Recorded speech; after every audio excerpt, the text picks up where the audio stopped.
Ukraine के युद्ध को लेकर अगले 48 घंटे में पुतिन कोई बड़ा फैसला कर सकते हैं। यूक्रेन से लगातार हमलों के बाद पुतिन का सब्र अब जवाब देने लगा है। जेलेंस्की की मिसाइल ब्रिगेड ने अमेरिका से मिली मिसाइलों से ताबड़तोड़ एक के बाद एक हमले किए हैं और इस बीच पुतिन के पास अब यूक्रेन को कोई बड़ी सजा देने के अलावा दूसरा रास्ता भी नहीं।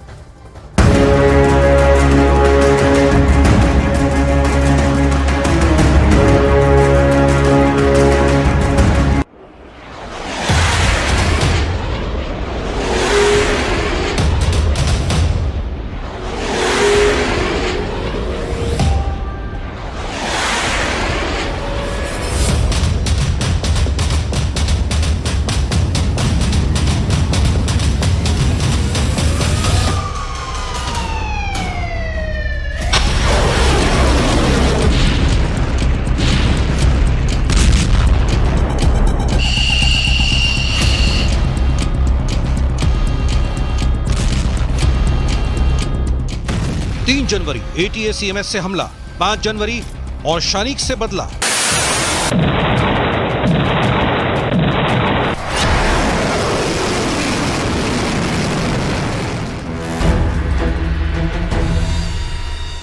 साल 2025 में अब किसी भी वक्त रूस यूक्रेन के साथ साथ अमेरिका और नेटो देशों पर हमला कर सकता है। यह लगभग साफ हो चुका है। पिछले 72 घंटे में यूक्रेन ने अमेरिका और नेटो से मिले घातक हथियार, मिसाइलों और ड्रोन से इतने भीषण हमले किए हैं कि अब पुतिन के रूस के सामने सिर्फ और सिर्फ एक ही विकल्प बचा है, परमाणु हमला करो और विश्व युद्ध शुरू करो। पिछले 72 घंटों में ही पुतिन को एहसास हो गया है कि चाहे अमेरिका के वर्तमान राष्ट्रपति जो बाइडेन हो या फिर अमेरिका के नवनिर्वाचित राष्ट्रपति डोनाल्ड ट्रंप, सभी चाहते हैं कि रूस यूक्रेन से जंग में हार जाए। जहां बाइडेन जेलेंस्की को घातक हथियार देकर रूस पर हमले करवा रहे हैं, तो वहीं ट्रंप चाहते हैं कि पुतिन उनकी शर्तों पर युद्ध विराम करे, जो पुतिन कभी नहीं करेंगे। यानी अब एक ही रास्ता बचा है कि 1046 दिन से चल रही इस जंग का फैसला अब परमाणु या विश्व युद्ध से हो। और इसी को लेकर पुतिन अमेरिका, यूक्रेन और नेटो से 2 कदम आगे निकल चुके हैं। पुतिन ने अपने हाइपरसोनिक मिसाइल ओरेशनिक से यूक्रेन पर बड़े और घातक हमले करने के आदेश दे दिए हैं।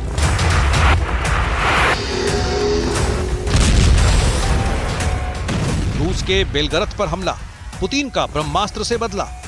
राष्ट्रपति जेलेंस्की पिछले 72 घंटों से पुतिन के सब्र का इम्तिहान ले रहे हैं। जो खबरें आ रही हैं उसके मुताबिक यूक्रेन ने अमेरिका से मिली लंबी दूरी की ATACMS मिसाइलों से रूसी शहरों पर हमले किए। दावा तो यहां तक किया जा रहा है कि यूक्रेन में मौजूद अमेरिका और यूरोप के कमांडरों की निगरानी में लंबी दूरी की मिसाइलों से रूस के शहरों पर हमले हो रहे हैं।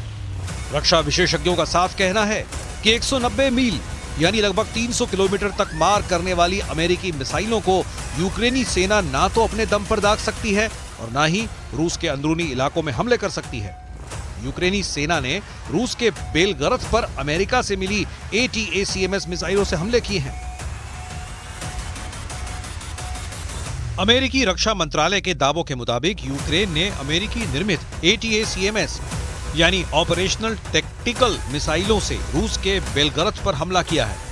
रूसी सेना का दावा है कि लगभग 8 ATACMS ने रूस के बेलगरद पर हमला किया, लेकिन दावों के मुताबिक रूस के S-400 सिस्टम ने यूक्रेन के मिसाइल हमलों को पूरी तरह से नाकाम कर दिया है।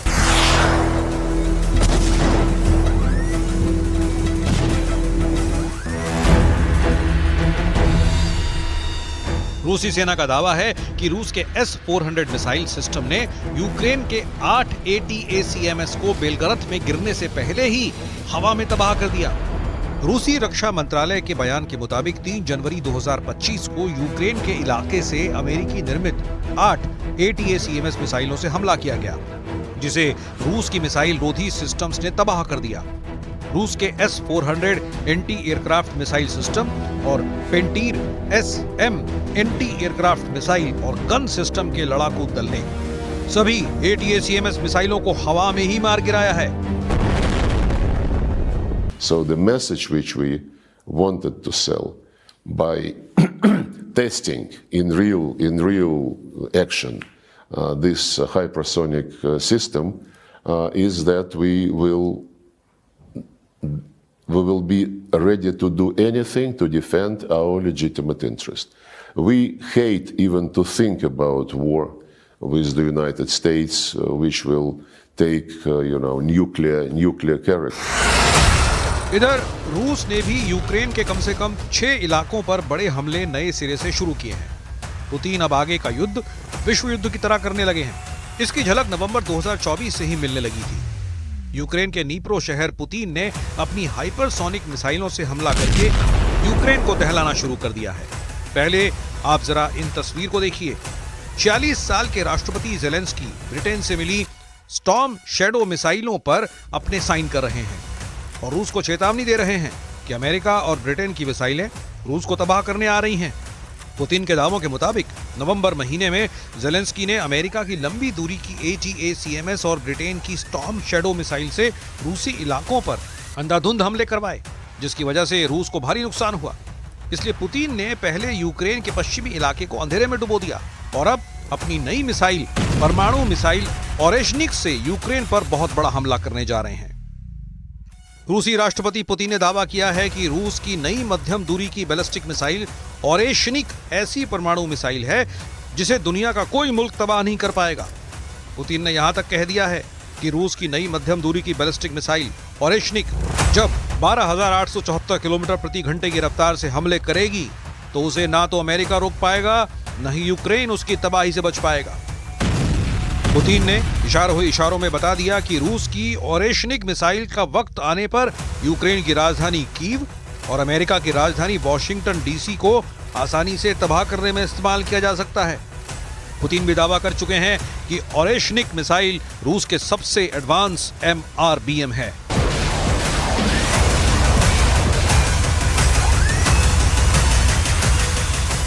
Зокрема, постачання зброї від партнерів – це пряма залежність. Чим більше вогнева сила нашої армії, чим більше у нас технологічних можливостей, тим більше зможемо знищити російського наступального потенціалу і захистити життя наших воїнів.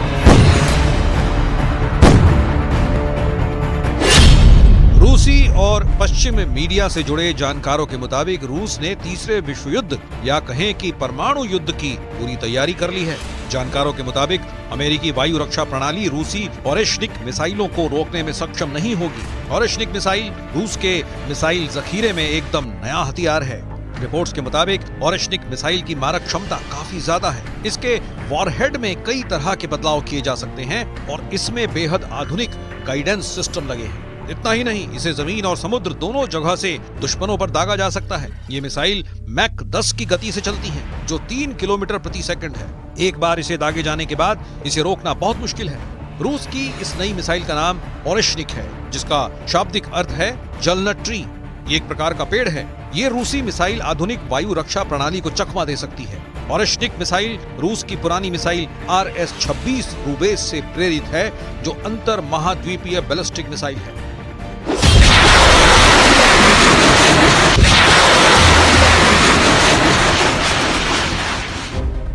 रूस यूक्रेन जंग कैसे विश्व युद्ध में बदलती जा रही है और क्यों बदलती जा रही है, जरा इसे भी समझ लीजिए। रूस यूक्रेन जंग को चलते हुए 34 महीने से ज्यादा हो चुके हैं। लगभग 3 साल से चल रही इस जंग के लिए अगर कोई सबसे बड़ा जिम्मेदार देश है तो वो है अमेरिका। अमेरिका की शह पर ही यूक्रेन को भारी हथियार गुप्त तरह से पहुंचाए गए। वर्तमान में अमेरिका के 82 साल के राष्ट्रपति जो बाइडेन ने इस युद्ध में आग में घी का काम किया है, जबकि अमेरिका के नवनिर्वाचित राष्ट्रपति 78 साल के डोनाल्ड ट्रंप ने बाइडेन से जरा भी जो कम नहीं है, उन्होंने युद्ध विराम की आड़ में पुतिन को अभी से धोखा देना शुरू कर दिया है। ट्रंप के इशारे पर रूस यूक्रेन की गैस डील रद्द हो चुकी है, जो रूस के लिए आर्थिक युद्ध के बराबर है। जबकि 46 साल के राष्ट्रपति ज़ेलेंस्की अमेरिका का मोहरा बनकर 72 साल के पुतिन से मुकाबला कर रहे हैं।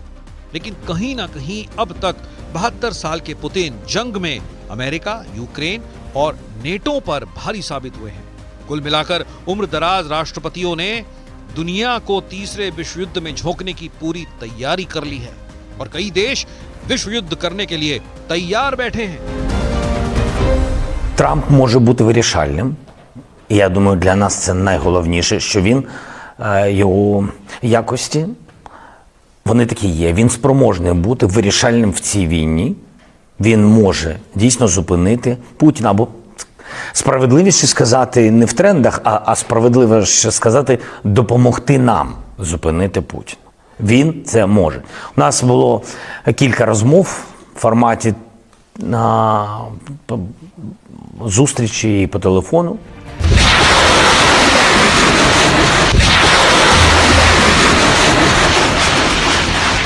अब आप ये जान लीजिए कि ब्रिटेन अमेरिका के साथ साथ फ्रांस भी यूक्रेन जंग में किस तरह से रूस को टक्कर देने जा रहा है। खबरों के दावों के मुताबिक फ्रांस के राष्ट्रपति इमैनुअल मैक्रों ने अगस्त 2024 से अब तक यूक्रेन में गुप्त तरीके से हथियार और अपनी स्पेशल फोर्सेस के कमांडोज को पहुंचा दिया है। दावा किया जा रहा है कि फ्रांस ने अपनी घातक तोपें, बख्तरबंद वाहनों को पूर्वी यूक्रेन में पहुंचा दिया है, जहां रूसी सेना की तरफ से सबसे भीषण हमले पूर्वी यूक्रेन पर किए जा रहे हैं।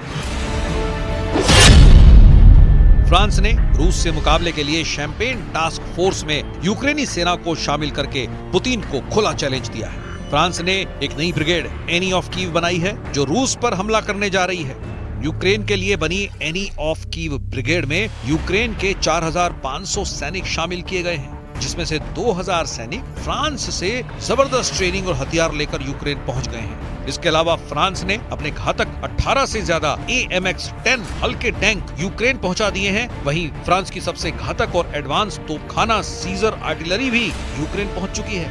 इसके अलावा हजारों छोटी दूरी की मिसाइलें और एयर डिफेंस सिस्टम रूस के खिलाफ जंग में फ्रांस की तरफ से उतर चुके हैं। फ्रांस के राष्ट्रपति इमैनुअल मैक्रों का साफ कहना है कि हम युद्ध को लेकर मांसाहारी नहीं हैं और ना ही हम युद्ध को लेकर शाकाहारी बने रहना चाहते हैं। अब वक्त आ गया है कि रूस के खिलाफ सर्वाहारी बने, ताकि यूक्रेन को रूस से बचाया जा सके।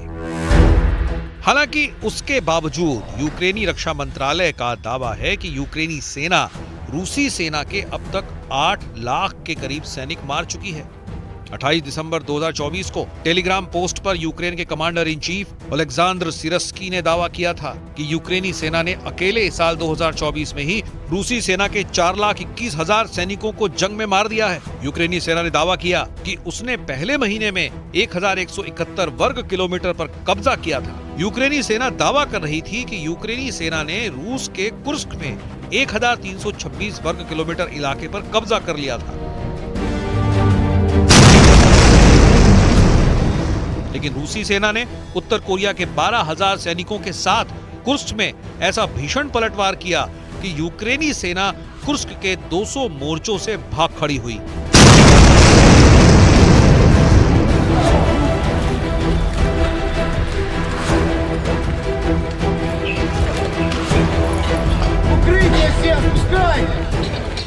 यहाँ तक कि रूसी सेना ने यूक्रेनी सेना से 50% से ज्यादा इलाका कुर्स्क में वापस छीनकर आजाद करा लिया है।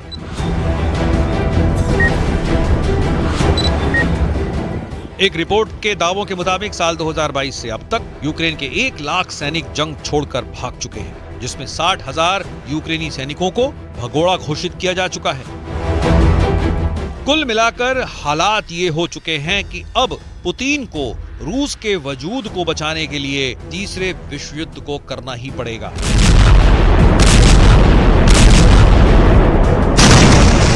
अगर तीसरा विश्व युद्ध हुआ तो ये तय मानिए यूक्रेन से लेकर यूरोप तक कई देशों का वजूद ही खत्म हो जाएगा।